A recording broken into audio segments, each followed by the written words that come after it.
The war in Ukraine is officially 1,000 days old, and it's escalating. As we reported, President Joe Biden just eased restrictions on Ukraine's use of long-range U.S. missiles against Russia.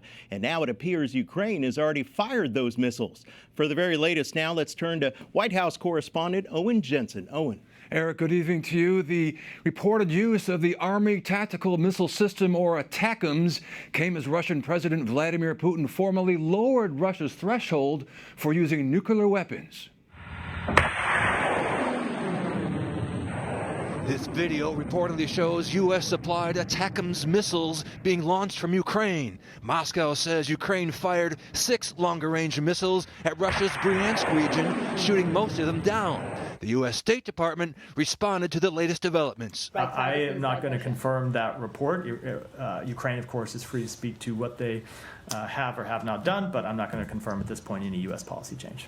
Earlier today, a third Russian strike in as many days on a residential area in Ukraine killed at least 12 people, including a child. The strike hit a school dormitory. Rescuers digging through the rubble. So when you look at whatever happens with the outcome of this war, it has already been a massive strategic failure for Russia.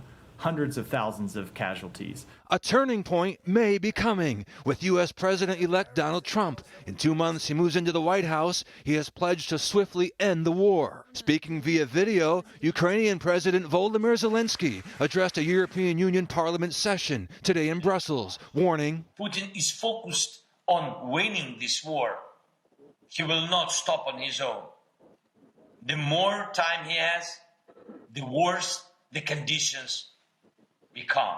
Meanwhile, in South America, leaders of the world's 20 major economies met for the second day of the G20 summit in Rio de Janeiro. They issued a joint declaration calling for the end of the war in Ukraine, more aid for Gaza, and a global pact to combat hunger. President Joe Biden also issued this warning. This is the single greatest existential threat to humanity if we do not deal with climate change.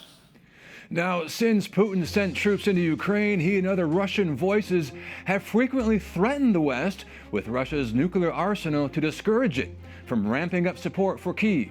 As of tonight, the war there continues unabated.